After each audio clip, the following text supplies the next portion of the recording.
Dear learners, welcome back to this MSD 012 Ecosystem and Natural Resources. You know, in previous session of the this block 4 of this course, agrobiodiversity, we have learned about the basic of agrobiodiversity, how we have to understand from the lens of sustainability point of view. You know, we have learned about the importance of agrobiodiversity from the different perspective. And today, the major focus of this session will be in synching agrobiodiversity, right, an overview. In this, after learning about, importance of agrobiodiversity, and now we learned that because of one or other factors, and that the agrobiodiversity is losing day by day. So we need to understand how it is shrinking from the last 2-3 centuries. So, and the pattern of agrobiodiversity loss and how it is declining, the reason behind declining the agrobiodiversity. And sometimes when we talk about agrobiodiversity, we sometimes do not take animal genetic diversity as a part of it, but we learned that this very much part of it. So we will also look in what are the major threats of animal genetic biodiversity, agrobiodiversity. So in this, we are going to have a comprehensive picture of different aspects of the loss of agrobiodiversity and trying to explore different factors that are responsible for depleting status of agrobiodiversity, and how intensification of agriculture as dominant force that have drastically impact or drastically reducing the agrobiodiversity also we are going to discuss on this unit. So when you talk about a brief understanding about synching biodiversity, we know that biodiversity is vital for human survival, and the role played by biodiversity in our food security in other aspect. We have learned that it's in a consumptive and non-consumptive value, and different values provided by the mother nature in the form of biodiversity. And the major challenge when you talk about agrobiodiversity in particular is that there is agricultural development is happening, especially in an intensive way from the last 21st century. The major objective of this intensive agricultural development is to secure food for all people, and on the other hand, when we are looking towards that direction, we need to protect the agricultural biodiversity on which both we and the future generation largely depend for our food security. And if you look into the Millennium Ecosystem Assessment, that concludes that human activities have led to a more rapid loss of biodiversity on Earth over the past 50 years than ever before in human history. That is, we have learned about the different impact of human activities on degrading the ecosystem, degrading the environment, the pollution we are creating, right. So this particular Millennium Ecosystem Assessment that argued that the loss of species and the progressive homogenization of many ecosystems, this continue to be one of the main threats to the survival of our natural as well as socioeconomic system. We know the interlinkages between this natural system and socioeconomic system. So this in that intensification of agriculture in one side, and in the same time the homogenization, when you intensify agriculture, homogenization of agricultural ecosystem also happening. These have led to significant losses in agrobiodiversity. The loss of crop and livestock species and genetic diversity, as well as crop associated biodiversity, like some of this pest suppressive biodiversity, pollinator, soil biodiversity, and so on, right. And if you look into how agrobiodiversity losing, you will find out that agrobiodiversity loss that is comprised, especially when you talk about agrobiodiversity loss, it is about the erosion of genetic diversity, means genetic erosion. So genetic erosion in agrobiodiversity is the loss of genetic diversity, including, as I told you, the loss of individual genes and the loss of particular combining of genes. such as those manifested locally adapted land races. And if you exactly look into the term genetic erosion, and it is when we are trying to understand this the term, and if this is a kind of narrow sense of understanding, such as when we talk about genetic erosion, we talk about the loss of alleles or genes, SLOEs. If you look then broadly, it referred to the loss of varieties and varieties, even species, different species of agrobiodiversity. So, we need proper management of agricultural biodiversity, right? Without that, some of the key function of the agro ecosystem, it may be lost. It is not about the losing of land races, it is not about losing of only single species genetic resources, it is losing about the agro ecosystem as system. Such as maintenance of nutrient and water cycle, pest and disease regulation, pollution, pollination, and number of erosion control, as we talk about ecosystem services by agrobiodiversity, we have talked in the last session. Erosion of agricultural biodiversity, when it is declining, it has negative impacts on the long term sustainability of agricultural system, and in fact, when we look into that, especially it has direct impact on the food security,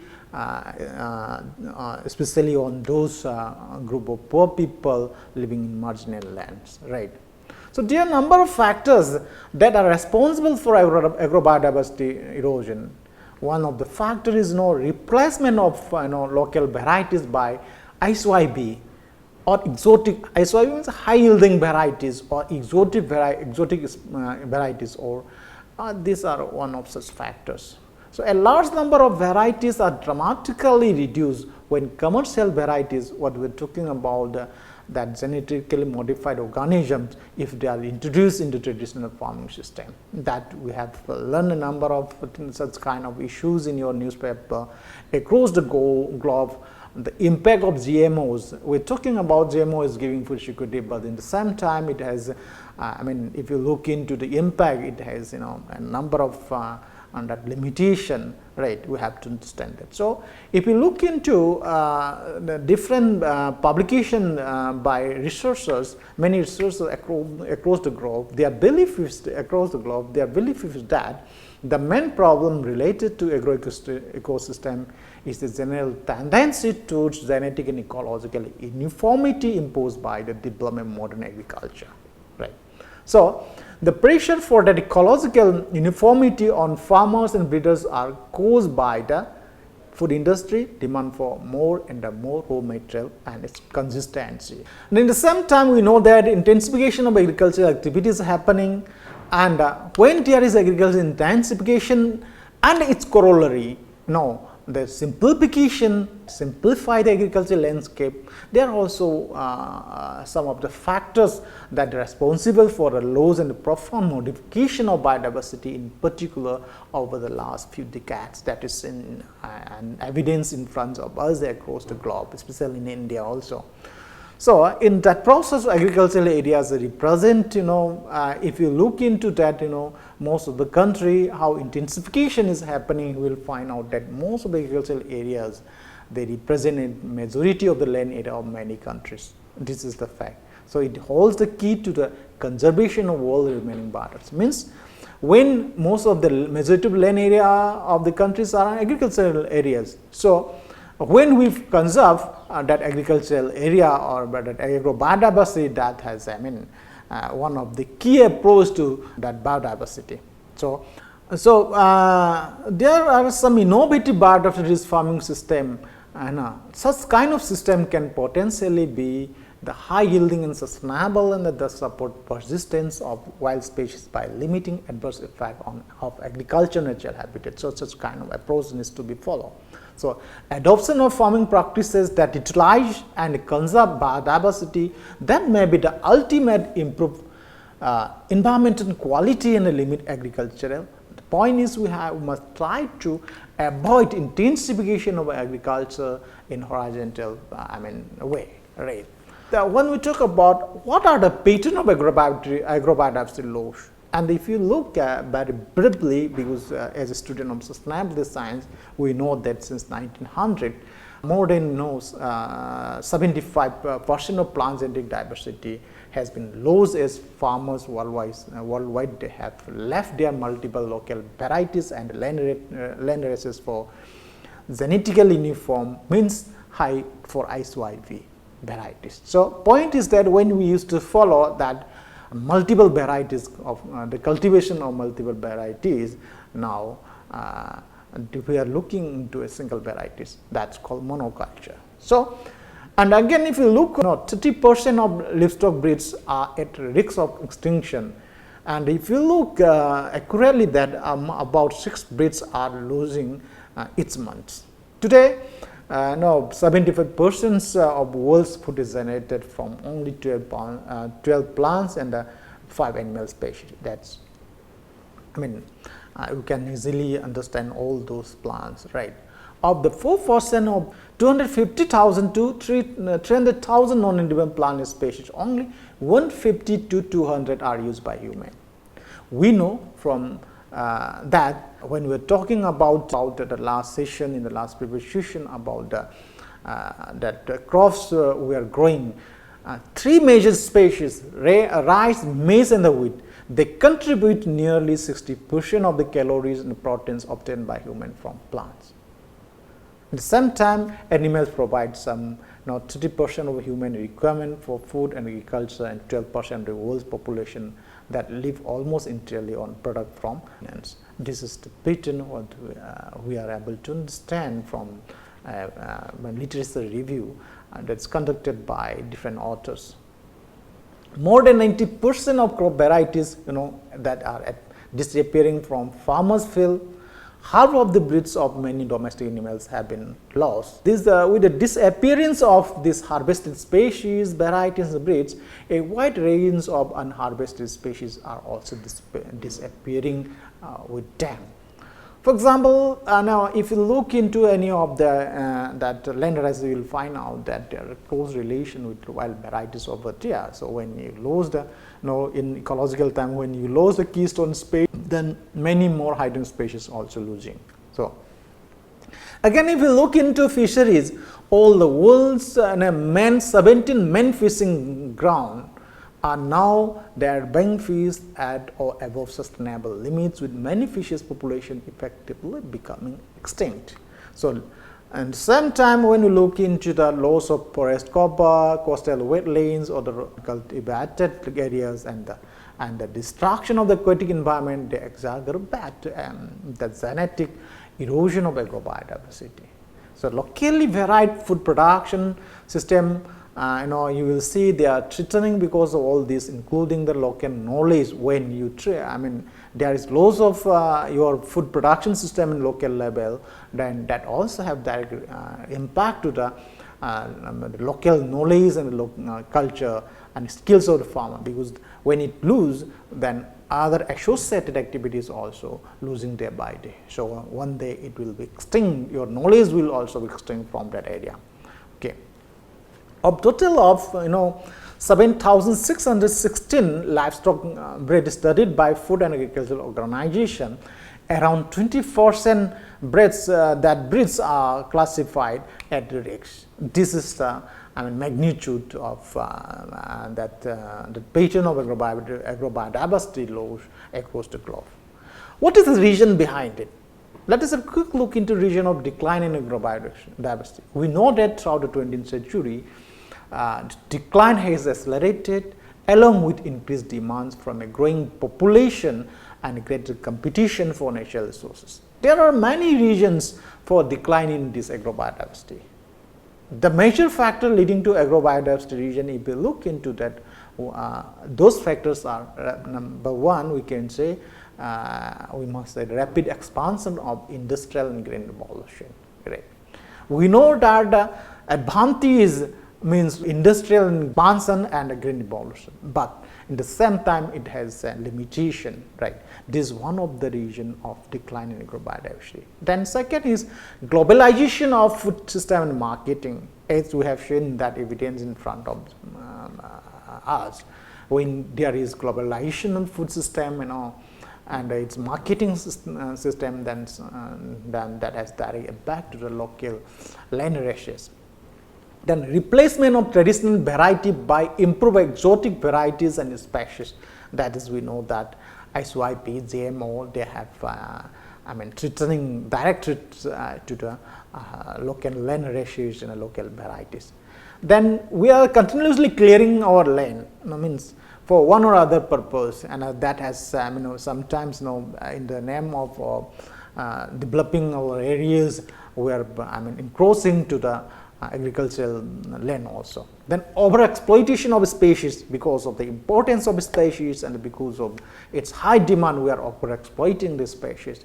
Then we know that everything happens because of population pressure and because of the environment degradation happening. When environment degradation is happening, that has also again direct impact to the agrobiodiversity. Then grazing, overgrazing and changing agricultural system, and the policy is also one of the important reason, right, because we need to change the agricultural system. Pollution is desired by the population pressure. So when we change it, we have to keep in mind about the impact on that, right.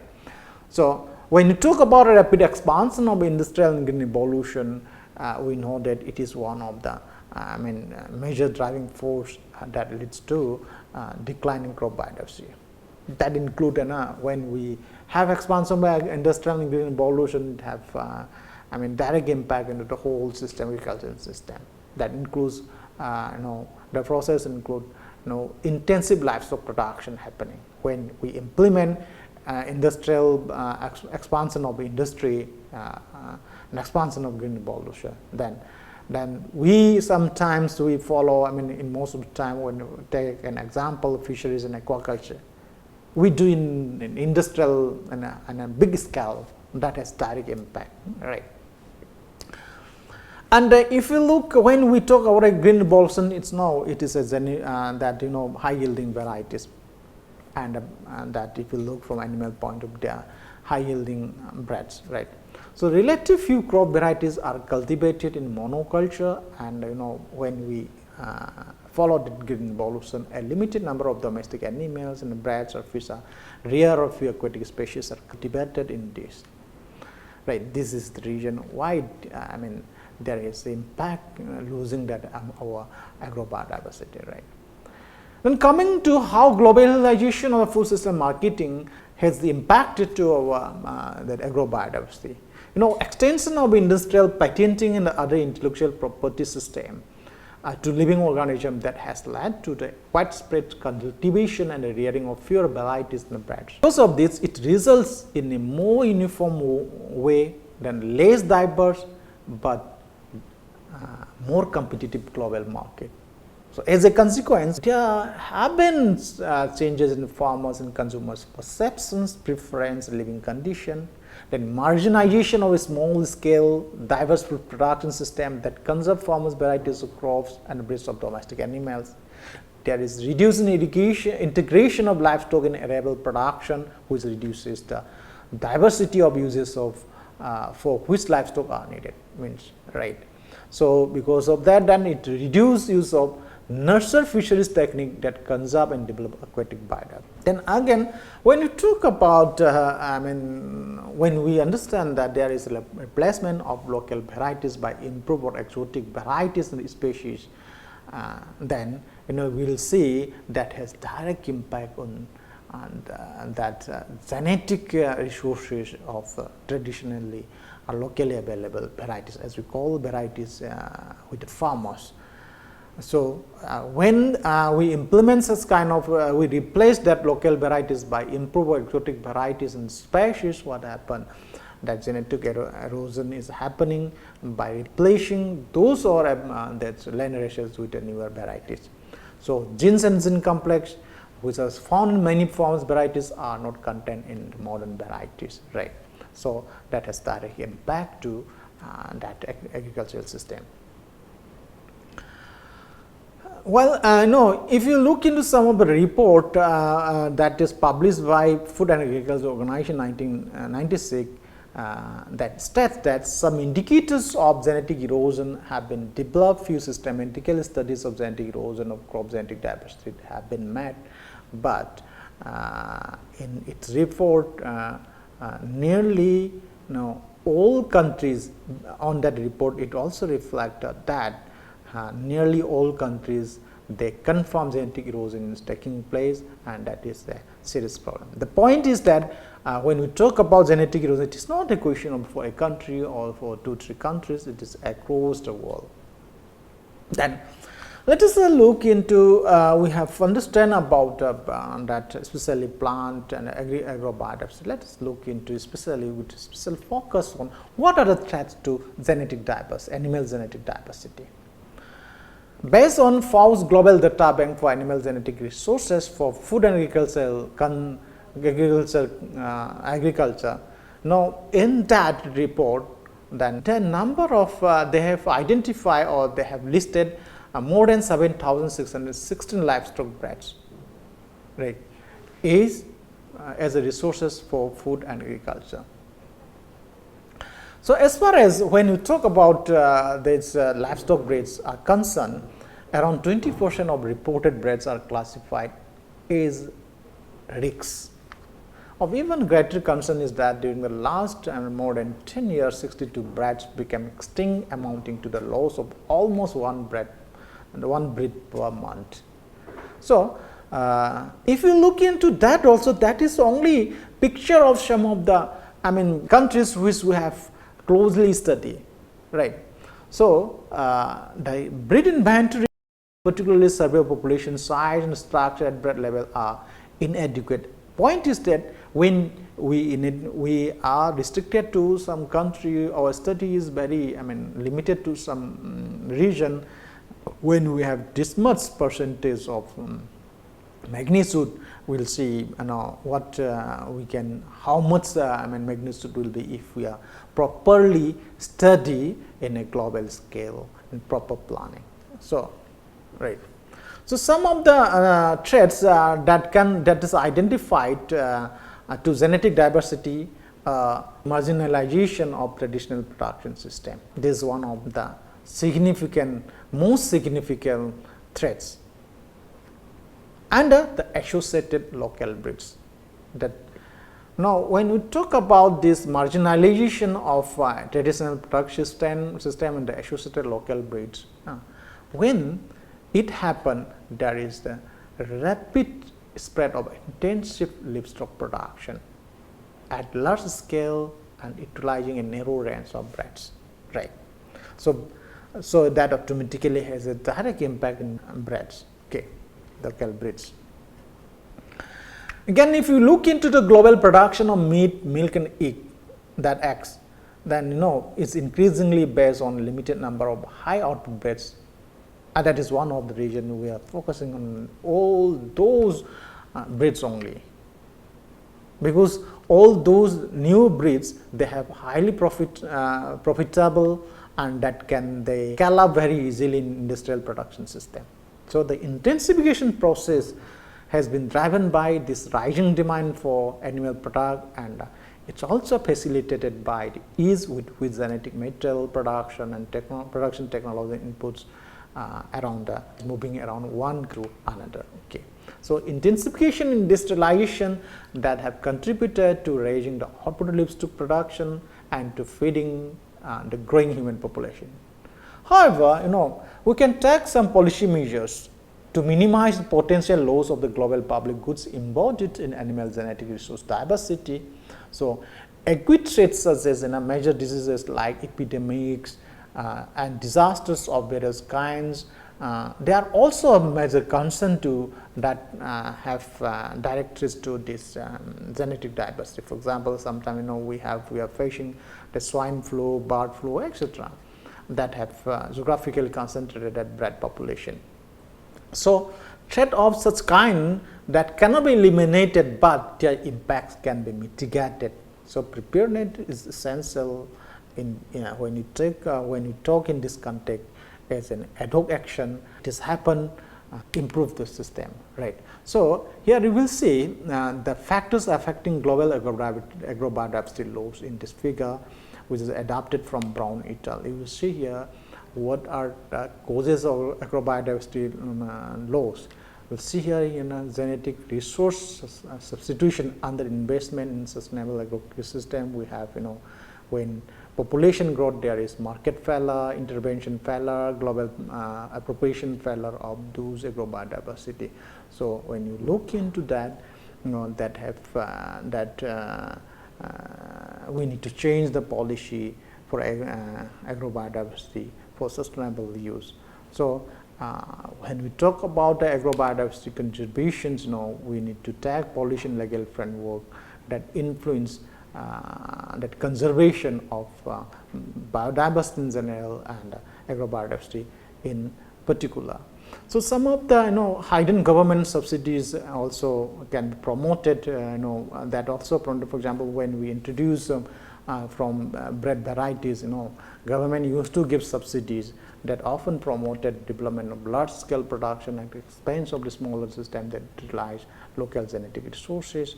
So, development intervention, disease control strategies, post-disaster rehabilitation program that can also pose a threat to genetic diversity if they do not ensure that the breeds used are appropriate to local production environment needs for intended beneficiaries. So, point is that when we understand the impact of the level, the impact of the loss of agrobiodiversity and genetic diversity, we need to implement profit strategies for the low external input production system for the developing world, but still it is a great challenge. Pastoralists and smallholders are the guardian of such kind of livestock biodiversity, so we need to protect their livelihood also.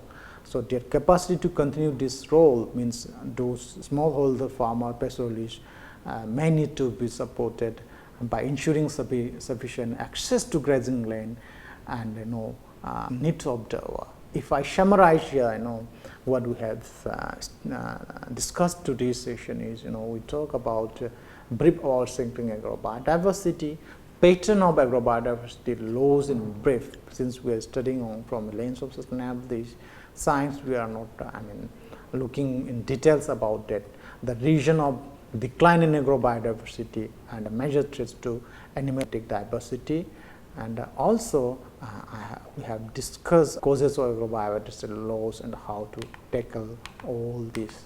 Thank you very much.